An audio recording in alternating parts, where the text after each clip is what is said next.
പിതാവും പുത്രനും പരിശുദ്ധാത്മാവുമായ ത്രിയേക ദൈവത്തിൻ്റെ തിരുനാമത്തിന് എന്നേക്കും മഹത്വം ഉണ്ടായിരിക്കട്ടെ. ആമേൻ. പ്രിയമുള്ളവരെ, ഇന്ന് നമ്മുടെ വിചിന്തനത്തിനും ധ്യാനത്തിനുമായി നൽകപ്പെട്ടിട്ടുള്ള തിരുവചന ഭാഗം വിശുദ്ധ യോഹന്നാൻ ശ്ലീഹായുടെ സുവിശേഷം 5-ാം അധ്യായം 30 മുതൽ 40 വരെയുള്ള വാക്യങ്ങൾ. നമ്മുടെ കർത്താവിൻ്റെ ജനന തിരുനാളിനായി നാം ഒരുങ്ങുന്ന ഈ ദിനങ്ങളിൽ നമ്മുടെ പക്കലേക്ക് മനുഷ്യനായി അവതരിച്ച ഈ ദിവ്യ ശിശു യഥാർത്ഥത്തിൽ ആരാണെന്ന് വ്യക്തമാക്കുന്ന തിരുവചന ഭാഗമാണ് ഇത്. ഈ തിരുവചന ഭാഗത്ത് യേശു തനിക്കായുള്ള 7 സാക്ഷ്യങ്ങൾ എടുത്തു കാട്ടുകയാണ്. യേശുവിൻ്റെ ആധികാരികതയെ യേശുവിൻ്റെ വാക്കുകളിലൂടെ തന്നെ സ്ഥിരീകരിക്കുകയാണ്. അവൻ മനുഷ്യ ചരിത്രത്തിൽ മനുഷ്യനായി ജനിച്ചെങ്കിലും അവൻ്റെ ആധികാരികതയ്ക്കും അവൻ്റെ ദൈവത്വത്തിനും ഭംഗം വരാൻ പാടില്ല. അവൻ മനുഷ്യ ചരിത്രത്തിൽ മനുഷ്യനായി ജനിച്ചെങ്കിലും നമ്മൾ അവിടുത്തെ ദൈവത്വവും അവിടുത്തെ ആധികാരികതയും വിസ്മരിക്കാൻ പാടില്ല. അവിടുത്തെ ആധികാരികത അരക്കിട്ടുറപ്പിക്കത്തക്ക വിധത്തിൽ അവിടുത്തെ ദൈവത്വത്തെ എടുത്തു കാട്ടുകയാണ്. യേശുവിന് ലഭിച്ച അധികാരം മനുഷ്യന് നൽകിയ അധികാരമല്ല, ദൈവത്തിൽ നിന്ന് ലഭിച്ച അധികാരമാണ്. അവിടുത്തെ ആധികാരികത വ്യക്തമായി എടുത്തു കാട്ടുന്ന ഒരു തിരുവചന ഭാഗമാണിത്. യേശു 7 സാക്ഷ്യങ്ങളാണ് തനിക്കായി നിരത്തിവെക്കുന്നത്. യഹൂദരുടെ മുന്നിൽ അവിടുത്തെ ആധികാരികത അവിടുന്ന് എടുത്തു കാട്ടുന്നു, ജനത്തെ വിശ്വാസത്തിലേക്ക് ക്ഷണിക്കാൻ. ഒന്നാമതായി 30-ാം വാക്യത്തിൽ യേശു പറയുന്നു, ഞാൻ സ്വമേധയാ ഒന്നും ചെയ്യുന്നില്ല. സ്വമേധയാ ഒന്നും ചെയ്യാൻ എനിക്ക് സാധിക്കുകയില്ല. ഞാൻ ശ്രവിക്കുന്നത് പോലെ ഞാൻ വിധിക്കുന്നു. എൻ്റെ വിധി നീതിപൂർവമാണ്. കാരണം എൻ്റെ ഇഷ്ടമല്ല, എന്നെ അയച്ചവൻ്റെ ഇഷ്ടമാണ് ഞാൻ അന്വേഷിക്കുന്നത്. യേശുവിൻ്റെ ആധികാരികതയ്ക്ക് പിന്നിൽ ഒരു പ്രധാനപ്പെട്ട കാര്യം യേശു പറയുന്നത്, അവിടുന്ന് സ്വന്തം ഇഷ്ടം അന്വേഷിക്കുന്നില്ല, അവിടുത്തെ അയച്ചവൻ്റെ ഇഷ്ടം മാത്രമേ യേശു അന്വേഷിക്കുന്നുള്ളൂ. തുടർന്ന് യേശു പറയുകയാണ് 31-ാം വാക്യത്തിൽ, ഞാൻ എന്നെക്കുറിച്ച് തന്നെ സാക്ഷ്യപ്പെടുത്തുന്നെങ്കിൽ എൻ്റെ സാക്ഷ്യം സത്യമല്ല. അതായത് യേശുവിന് സാക്ഷ്യമായി അവൻ്റെ വാക്കുകൾ മാത്രമല്ല, എന്നെക്കുറിച്ച് സാക്ഷ്യം നൽകുന്ന വേറൊരാളുണ്ട്. ഇതാണ് 2ാമത്തെ സാക്ഷ്യം. അപ്പോൾ യേശുവിൻ്റെ തന്നെ വാക്കുകൾ ഒന്ന്, വേറൊരാളുടെ സാക്ഷ്യം. ഇവിടെ വേറൊരാളുടെ സാക്ഷ്യമെന്ന് പറയുന്നത് പരിശുദ്ധാത്മാവിൻ്റെ സാക്ഷ്യമാണ്. യേശുവിൻ്റെ വാക്കുകളെ പരിശുദ്ധാത്മാവ് മുദ്ര വെച്ച് ഉറപ്പിക്കുന്നു. യേശുവിൻ്റെ വാക്കുകളുടെ ആധികാരികത അവൻ പിതാവിൽ നിന്ന് വന്നു എന്ന് മാത്രമല്ല, പരിശുദ്ധാത്മാവിനാൽ ദൈവാത്മശക്തിയാലാണ് അവൻ സംസാരിക്കുന്നത്. അവിടുത്തെ വാക്കുകൾ ആത്മാവും ജീവനുമാണ്. അപ്പോൾ പരിശുദ്ധാത്മാവിൻ്റെ സാക്ഷ്യമാണ് വേറൊരാളുടെ സാക്ഷ്യമെന്ന് പറഞ്ഞേക്കുന്നത്. മൂന്നാമതായി 33-ാം വാക്യത്തിൽ, നിങ്ങൾ യോഹന്നാന്റെ അടുത്തേക്ക് ആളയച്ചു, അവൻ സത്യത്തിന് സാക്ഷ്യം നൽകുകയും ചെയ്തു. യോഹന്നാന്റെ സാക്ഷ്യം 3ാമത്തെ സാക്ഷ്യം.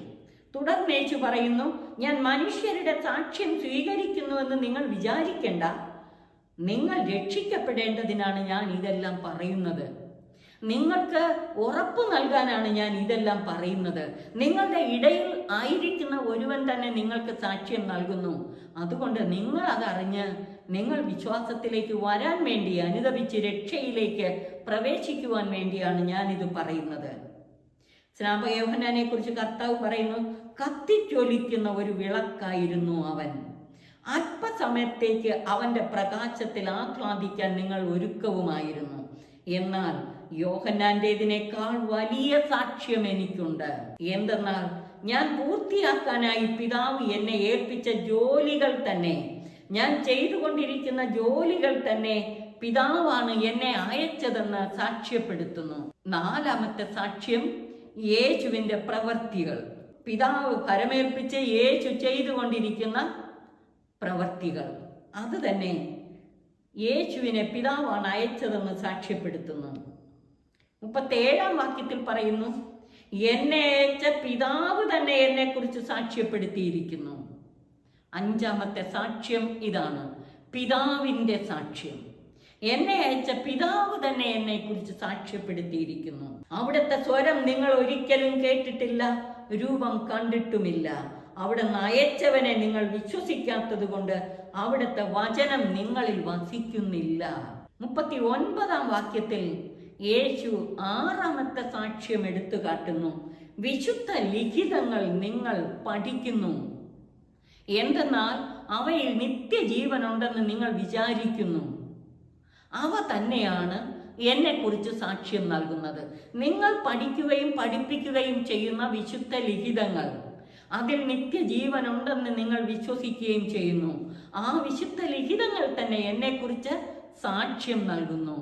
എന്നിട്ടും നിങ്ങൾക്ക് ജീവൻ ഉണ്ടാകേണ്ടതിന് എൻ്റെ അടുത്തേക്ക് വരാൻ നിങ്ങൾ വിസമ്മതിക്കുന്നു. യഹൂദരെ സംബന്ധിച്ചിടത്തോളം മോശയുടെ നിയമങ്ങൾ അവർക്ക് സാക്ഷ്യം നൽകുന്നു. അവർ വിശുദ്ധ ലിഖിതങ്ങൾ പഠിക്കുകയും പഠിപ്പിക്കുകയും ചെയ്യുന്നു. ഇവിടെ വിശുദ്ധ ലിഖിതങ്ങൾ എന്ന് പറഞ്ഞേക്കുന്നത് മോശയുടെ നിയമങ്ങൾ പഞ്ചഗ്രന്ഥം ആണ്. യഥാർത്ഥത്തിൽ മോശ തന്നെ യേശുവിനെ കുറിച്ച് സാക്ഷ്യപ്പെടുത്തിയിട്ടുണ്ട്. അങ്ങനെ 7 സാക്ഷ്യങ്ങൾ യേശുവിൻ്റെ ദൈവപുത്ര സ്ഥാനത്തെയും ആധികാരികതയെയും അരക്കിട്ടുറപ്പിക്കുകയാണ് 7 സാക്ഷ്യങ്ങൾ നിരത്തിവെച്ചുകൊണ്ട്. നമുക്ക് വേണ്ടി മനുഷ്യനായി അവതരിച്ച ആ ദിവ്യ ശിശുവിൻ്റെ ഔന്നത്യം മനസ്സിലാക്കിക്കൊണ്ട് നമുക്ക് ഈ മഹോന്നതനെ, നമ്മുടെ പക്കലേക്ക് ഇറങ്ങി വരാൻ തക്ക വിധം ചെറുതായവനെ നമ്മുടെ ഹൃദയങ്ങളിലേക്ക് സ്വീകരിക്കാം. ക്രിസ്മസ് ദിനത്തിൽ നമ്മൾ ഓരോരുത്തരുടെയും അന്തരംഗങ്ങളിൽ യേശു ജനിക്കുമ്പോൾ പരിശുദ്ധ കുർബാനയിലൂടെ ക്രിസ്മസ് ദിനത്തിൽ നല്ല ഒരുക്കത്തോടെ വിശുദ്ധ കുംഭസാരം നടത്തി ഹൃദയം ഒരുക്കിക്കൊണ്ട് വിശ്വാസത്തിൻ്റെ തീഷ്ണതയിൽ വളർന്ന് ദൈവകൃപയാൽ നിറഞ്ഞുകൊണ്ട് കൃപാപൂർണനായ കർത്താവിനെ നമ്മുടെ ഹൃദയങ്ങളിലേക്ക് സ്വീകരിക്കാം. ആത്മന നമ്മുടെ ഹൃദയങ്ങളെ ഒരുക്കാം. യേശു നമ്മുടെ ഹൃദയങ്ങളിൽ ജനിക്കട്ടെ. അവൻ്റെ ജനന തിരുനാളിനു വേണ്ടി ഒരുങ്ങുന്ന ഈ ദിനങ്ങളിൽ നമ്മുടെ ഹൃദയത്തെ കൂടുതൽ കൃപയാൽ പൂരിതമാക്കാൻ വേണ്ടി പരിശ്രമിക്കാം. സർവശക്തൻ നമ്മെ അനുഗ്രഹിച്ച് ആശീർവദിക്കട്ടെ. പിതാവിനും പുത്രനും പരിശുദ്ധാത്മാവിനും സ്തുതി, ആദിമുതൽ എന്നേക്കും ആമേൻ.